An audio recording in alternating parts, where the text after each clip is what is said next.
الحمد لله نحمده ونستعينه ونستغفره ونؤمن به ونتوكل عليه ونعوذ بالله من شرور أنفسنا ومن سيئات أعمالنا من يهده الله فلا مضل له ومن يضلله فلا هادي له ونشهد أن لا إله إلا الله وحده لا شريك له ونشهد أن سيدنا ومولانا محمدا عبده ورسوله صلى الله تعالى عليه وعلى آله وأصحابه وسلم تسليما كثيرا كثيرا وداعيا إلى الله بإذنه وسراجا منيرا أما بعد فأعوذ بالله من الشيطان الرجيم بسم الله الرحمن الرحيم يا أيها الذين آمنوا كتب عليكم الصيام كما كتب على الذين من قبلكم لعلكم تتقون قال الله تبارك وتعالى في مقام آخر شهر رمضان الذي أنزل فيه القرآن هدى للناس وبينات من الهدى والفرقان صدق الله مولانا العظيم قال الله تبارك وتعالى في شان حبيبه إن الله وملائكته يصلون على النبي يا أيها الذين آمنوا صلوا عليه وسلموا تسليما اللهم صل على سيدنا محمد وعلى آل سيدنا محمد وبارك وسلم. قابل صد تکریم معزز علماء کرام، بزرگان محترم اور عزیز ساتھیوں، شعبان کا مہینہ ختم کے قریب ہے. رمضان کا مہینہ اس کے ختم پر شروع ہوگا، جو اللہ رب العالمین کی طرف سے بہت بڑا عطیہ اور تحفہ ہے. رمضان یہ رحمتوں کا اور مغفرتوں کا مہینہ ہے. اہل اسلام کے لیے، مسلمانوں کے لیے جنت کا ہر دروازہ کھول دیا جاتا ہے جو رمضان پوری ہونے تک بند نہیں ہوتا،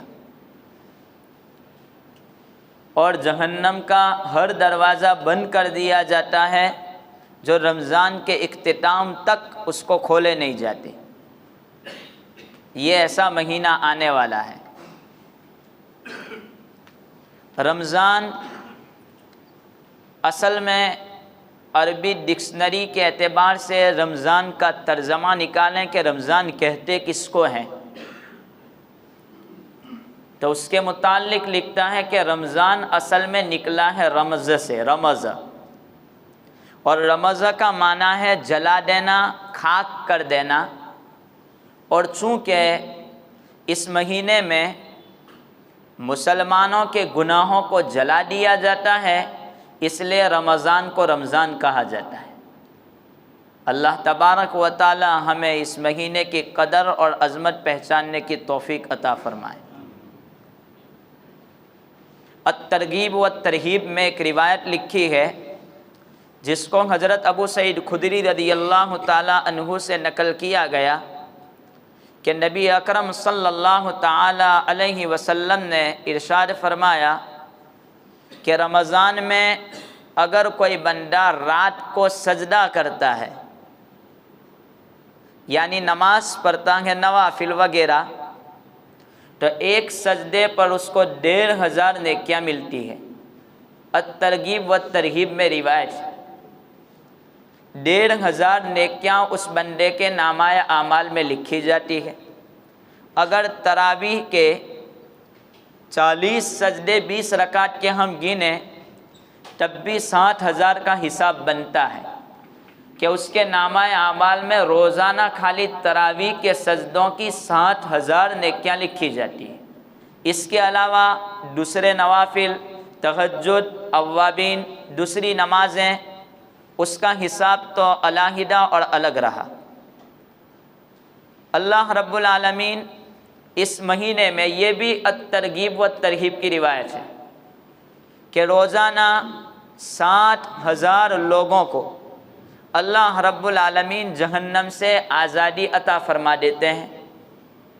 اب روزانہ افطار کے وقت میں 60,000 لوگوں کو جہنم سے آزادی، اگر پورے مہینے کا حساب لگاویں تو 18 لاکھ بنتے ہیں کہ رمضان کے مہینے میں 18 لاکھ لوگوں کو جہنم سے آزادی دی جاتی ہے۔ اور عید الفطر کی جو رات ہوتی ہے اس رات میں پورے مہینے میں جتنے لوگوں کو آزاد کیا ان سب کے برابر عید الفطر کی رات کو پھر آزادی اللہ رب العالمین رمضان کے مہینے میں عطا فرماتے ہیں۔ قرآن کریم میں اللہ رب العالمین نے فرمایا یا ایھا الذین آمنوا۔ قرآن کریم 88 جگہ پر یا ایھا الذین آمنوا کا خطاب کرتا ہے۔ قرآن میں 88 آیتیں 88 آیتیں ایسی ملے گی جہاں پر یا ایھا الذین آمنوا سے خطاب ہے۔ اگر کوئی بادشاہ کسی قوم کا نام لے کر کے پکارے تو اس کا وزن کچھ اور ہوتا ہے۔ رب العالمین اگر یا ایھا الذین آمنوا خاص مومنین کو خطاب کریں تو اس کا کوئی وزن ہے۔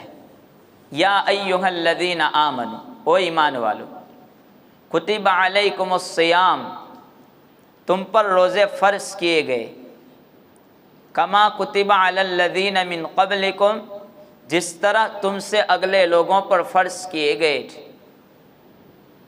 یہ حکم دیا۔ رمضان المبارک کا روزہ اگر کوئی بندہ بغیر کوئی عذر اور بہانے کے چھوڑ دیتا ہے، اس کی قضا کے لیے اگر وہ مرتے دم تک روزہ رکھے پھر بھی ایک روزے کی برکت اس کو نہیں مل سکتی۔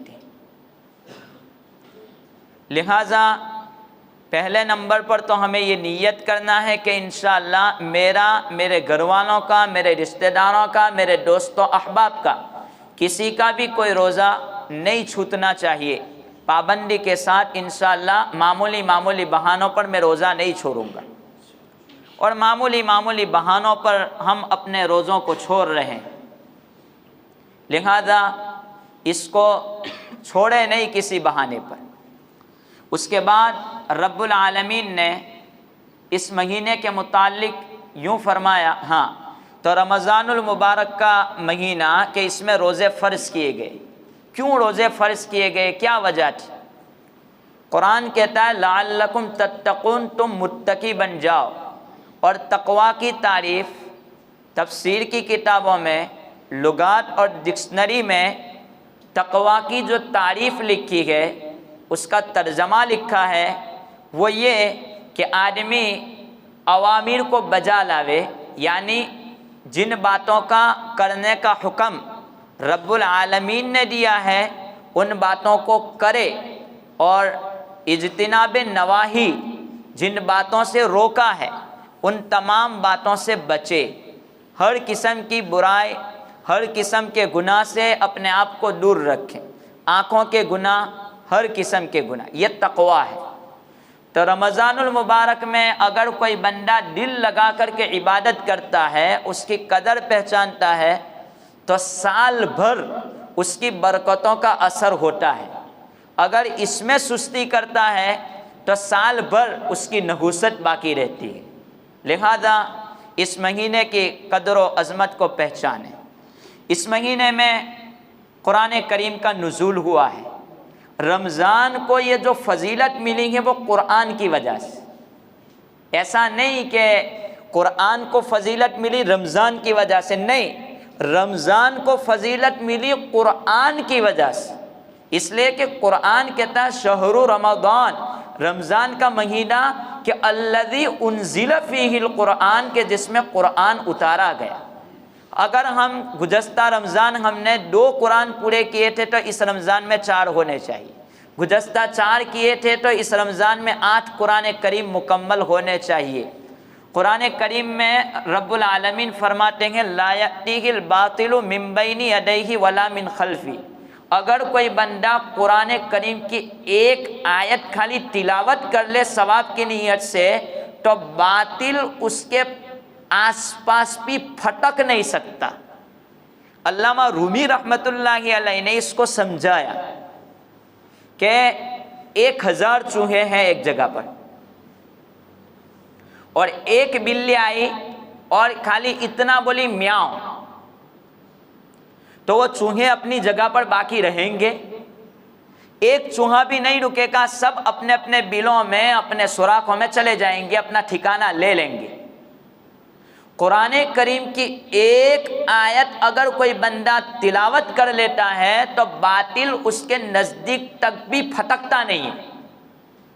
لہذا قرآن کریم کا معمول بناویں، اور ہر ایسا نہیں کہ میں تو صبح میں پڑھتا ہوں اس کے علاوہ نہیں پڑھتا، میں رات کو پڑھتا ہوں اس کے علاوہ نہیں پڑھتا، ہر نماز میں تھوڑا تھوڑا قرآن پڑھیں۔ اگر روزہ ہر نماز میں 1 پارے کی تلاوت کرتے ہیں، نماز سے پہلے یا نماز کے بعد، تو 5 پارے قرآن کریم کی تلاوت ہوں گی روزانہ، اور مہینے میں 5 قرآن کریم وہ مکمل کرے گا۔ اگر زیادہ جلدی نہیں پڑھ سکتا ہے، قرآن پڑھنے میں تکلیف ہے، تھوڑا کم کر دے۔ مطلب یہ کہ ہمارا یہ وقت قرآن کریم میں اللہ کی عبادت میں جانا چاہیے، بے جا اپنے وقت کو خرچ نہ کریں، لہذا اس مہینے کی قدر کریں۔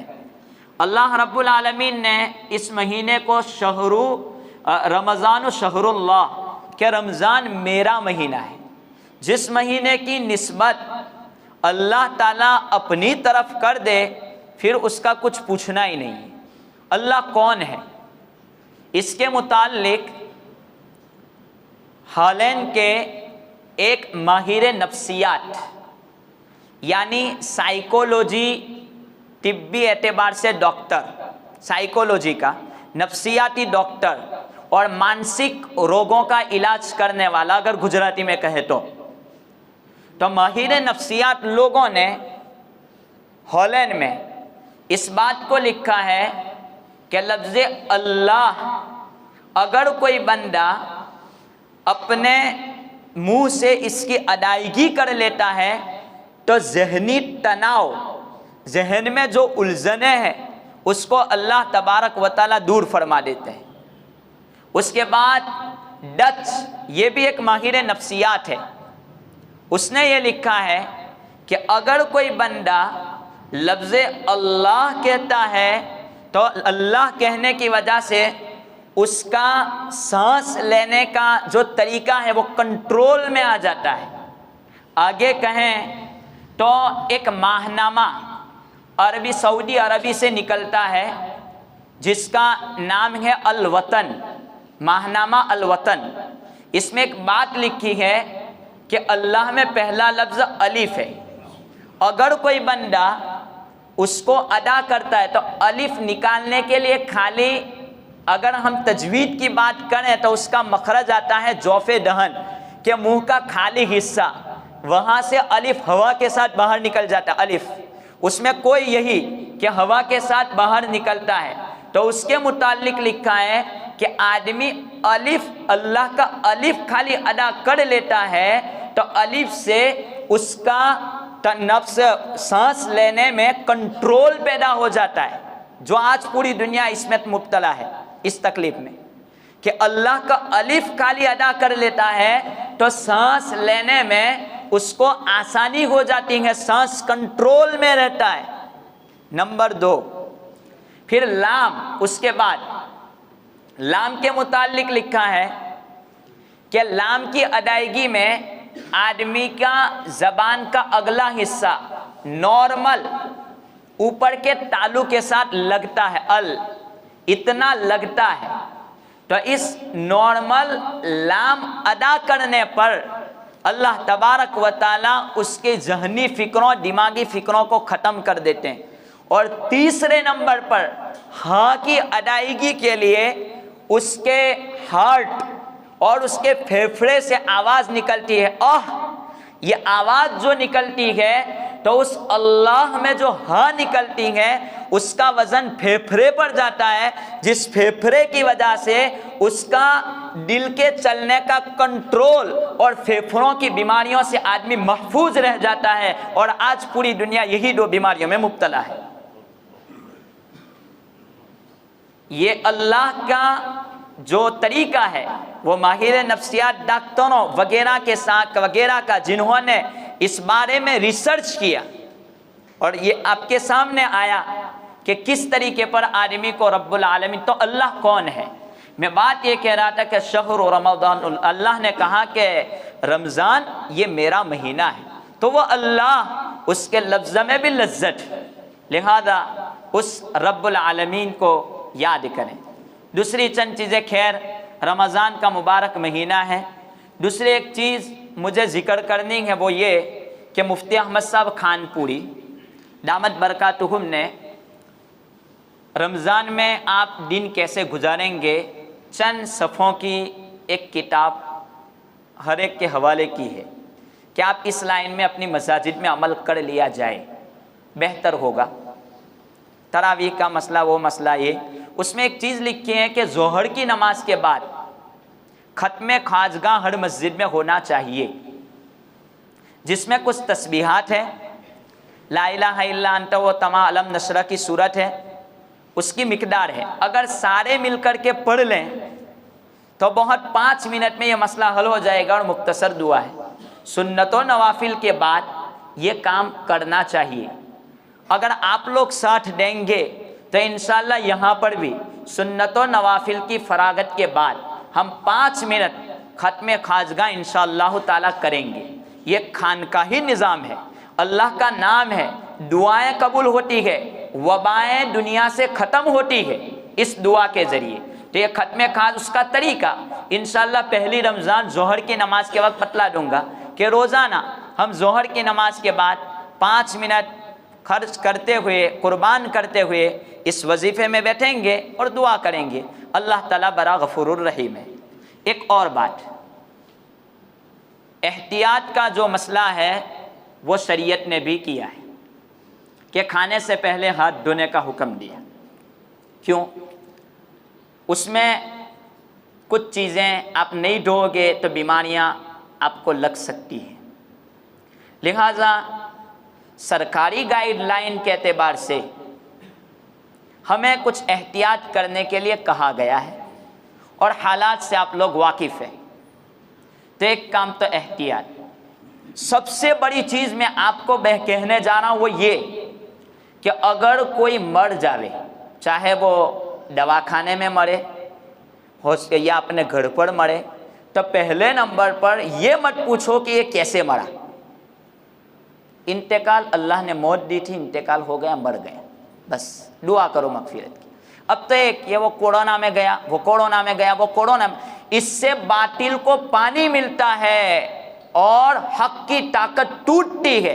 وَرَبَّكَ فَكَبِّرْ، بولو میرے اللہ نے اس کا یہ وقت متعین کیا تھا اور یہ بہانہ بنانا تھا کورونا، اس لیے وہ مرا۔ بولو وَرَبَّكَ فَكَبِّرْ، یہ لفظ زبان سے ختم کرو۔ میرے نبی صلی اللہ تعالی علیہ وسلم نے مریض کے علاج کی سب سے بہترین دوا بتلائی، سائیکولوجی، نفسیاتی، مانسکتا کو مضبوط کرو، مضبوط کرو۔ وَرَبَّكَ فَكَبِّرْ، بول تیری موت تھی تو اس لیے مرا، تو کورونا سے نہیں مرا ہے، تیری موت تھی۔ یہ زبان پر لفظ چالو کرو، کوئی آپ کو خبر دے چلو اللہ کو منظور، یہ لفظ شروع کرو تاکہ یہ ڈراؤ، یہ ڈر ذہنوں سے ختم ہو۔ ایک کام یہ کرنا۔ دوسرے نمبر پر واٹس ایپ پر میسج بھیجنا بند کرو۔ یہ کیا روزانہ آیا آپ اتنے کیس اتنے کیس اتنے کیس، اس سے تو ذہن میں پریشانی پیدا ہوتی ہے، کیا ضرورت؟ اس کو پھیلانے سے مجھے کیا ملے گا؟ کیا ملے گا؟ لوگ بیمار پڑ رہے ہیں، ان کے لیے دعائیں کرو، بند کرو یہ سوشل میڈیا اور واٹس ایپ پر یہ خبریں بند کرو، کوئی کیس بس اللہ کا دعائیں کرو، ہمارے ہاتھ میں دعائیں۔ یہ دو کام۔ پہلے نمبر پر مر جاوے تو لفظ سدھارو، وربک فکبر، بول، ایمان کو ٹٹولو اس وقت کہ میں یہ بولا کہ یہ آدمی مر گیا، کورونا سے مرا، تو اس سے ذرا اپنے دل سے سوال کر لو کہ اگر کورونا نہ آتا تو یہ آدمی نہیں مرتا، اتنا سوال کر لینا خالی دل سے۔ ایمان کی حفاظت کا مسئلہ ہے ایک یہ کام۔ تو پانی باطل کو ختم کرو، حق کو پانی دو، ایک۔ نمبر دو، ختم کرو میسج کرنا، کوئی بھی چیز نہیں، بس اپنے آپ کے دعائیں کرتے۔ میسج سے کیا، کوئی اگر کمزور دل والا ہوگا پڑھے گا تو وہ پریشان ہو جائے گا۔ نمبر تین، احتیاط، اس کو مد نظر رکھو۔ سرکاری گائیڈ لائن شریعت نے حکم دیا ہے کہ اگر کوئی بادشاہ آپ کو اسلام کے خلاف کوئی کام نہیں کہتا ہے اس کو فالو کرو۔ تو سرکاری گائیڈ لائن، مسجد میں ہمیں نماز ادا کرنا ہے، انہوں نے کہا ماسک کے ساتھ، تو اس کو ہم ذرا احتیاطی پہلو پر اس کو مد نظر رکھیں، ایک یہ چیز۔ نمبر چار، یہ گائیڈ لائن سرکاری ہے، ایک گائیڈ لائن میرے رب کی ہے۔ میرے رب کی گائیڈ لائن کیا ہے؟ ظہر الفساد فی البر والبحر، کہ دنیا میں جب فساد ہو جائیں گے تو میرا عذاب اترے گا۔ کورونا کو 1 سال سے زیادہ وقت گزر چکا، کس نے دل میں یہ نیت کی کہ اللہ میں یہ گناہ کو چھوڑ دوں گا؟ کس نے نیت کی؟ کس نے یہ نیت کی کہ اللہ میری نماز اب قضا نہیں ہوگی؟ کس نے نیت کی؟ کس ماں بہن نے کہ اب میں پردے کے ساتھ نکلوں گی؟ یہ اللہ آج چیلنج کر رہا ہے اللہ کہ قبر میں تو سوال ہوگا من ربک، ایک سوال میدان محشر میں ہوگا، لمن الملک اليوم، حکومت بتلاؤ کس کی ہے، دوسرا۔ اور ایک سوال آج دنیا کو اللہ چیلنج کر رہا ہے، من ربک، بولو تمہارا رب کون ہے؟ بولو، مسلمانوں سے بھی پوچھتا ہے، غیروں سے بھی پوچھتا ہے، تمہارا رب کون ہے؟ بولو، کون ہے تمہیں شفا دینے والا؟ یہ سوال ہے، چیلنج ہے، اسلامی چیلنج۔ اسلام چیلنج کرتا ہے اور وہ ہر وقت چیلنج رہا ہے، چیلنج کہ بولو تمہارا رب کون، مانتے کہ نہیں مانتے مجھے؟ یہ چیلنج۔ تو اس چیلنج پر گناہوں کو چھوڑنا ہے کہ اللہ تجھے مان گئے، اب نماز نہیں چھوٹے گی، اب ہم توبہ کریں گے۔ تو ایک احتیاط سرکاری گائیڈ لائن کا جو شریعت کا بھی حکم ہے، اور ایک احتیاط میرے رب کا۔ نمبر دو، قرآن کریم میں احتیاط کی دوسری بات، ومن اعرض عن ذکری، کہ اگر کوئی میرے ذکر کو چھوڑ دے گا اس کی زندگی میں تنگ کر دوں گا۔ ہر ایک کے پاس پیسے ہیں، ہر ایک کے پاس بنگلے ہیں، ہر ایک کے پاس گاڑی ہے، سب کچھ ہے، کھا کے دکھاؤ، اللہ کہتا ہے۔ لو، کوئی ایسا کہے کہ میں پیسوں سے آسانی کے ساتھ گھوم سکتا ہوں، قرآن کہتا ہے نماز چھوڑ کے دیکھ لو، میں آپ کی زندگی تنگ کر دوں گا۔ میرا ذکر چھوڑ دو، تنگ کر کے میں تم کو رکھ دوں گا۔ آج ہے کہ نہیں؟ پوری دنیا تنگ آ چکی ہے، کیا ہوگا؟ کیا ہوگا؟ تو یہ دوسری گائیڈ لائن میرے رب کی ہے۔ تو ایک گائیڈ لائن سرکار کی، اس کو فالو کرو، حکم ہے فالو کرو، اور ایک گائیڈ لائن میرے رب کی۔ دو چیزیں ہوگی، سب وہ تو کر لیا، اب یہ بھی کرنا ہے۔ رمضان کا مہینہ، توبہ کرو اپنے گناہوں سے۔ کس نے کہا کہ میرے چہرے پر داڑھی نہیں تھی، تو میرے رب نے کہا کہ گناہ کی وجہ سے عذاب آئے گا، تو آج سے میں داڑھی پر استورا نہیں لگاؤں گا۔ کس نے عمل کیا؟ میری نماز چھوٹتی تھی، اب نہیں چھوٹے گی، کس نے عمل کیا؟ اللہ نے عقل دی ہے، عقل دی ہے اللہ نے۔ تو عقل کے بل بوٹے پر دنیا کے نظام کو تو سوچا، عقل کے بل بوٹے پر قرآن کو تو نے نہیں سوچا، عقل کے بل بوٹے پر تو نے میرے نبی کی حدیث کو نہیں پڑھا۔ تو یہ بھی سوچنے کی ضرورت ہے۔ تو یہ تمام چیزوں کو مد نظر رکھیں۔ اللہ تعالی ہم سب کو عمل کی توفیق عطا فرمائے۔ باقی نماز کے بعد ایک نکاح بھی ہونا ہے۔ اللہ کا فضل ہے، گزشتہ مہینے سے ہماری مسجد میں نکاح مسجد میں ہو رہے ہیں، باہر نہیں ہو رہے ہیں۔ اللہ تعالیٰ ہونے والے نکاح کو بھی قبول فرمائے، ڈاکٹر یوسف صاحب کے بیٹے کا گزشتہ نکاح مسجد میں ہوا، اللہ تعالیٰ ان کو جزائے خیر دے کہ بڑا آدمی تھا، اگر وہ چاہے تو پیسوں پر شادی باہر کر سکتا تھا، لیکن انہوں نے مسجد میں نکاح کو رکھا اپنے بیٹے کو۔ ان سے ہمیں بھی سبق لینا ہے۔ مالدار اور مولوی دو چیزوں پر دنیا کا نظام چلتا ہے۔ مالدار اگر لائن پر آ گئے تو غریب لوگ بھی کہیں گے کہ میری کیا حیثیت۔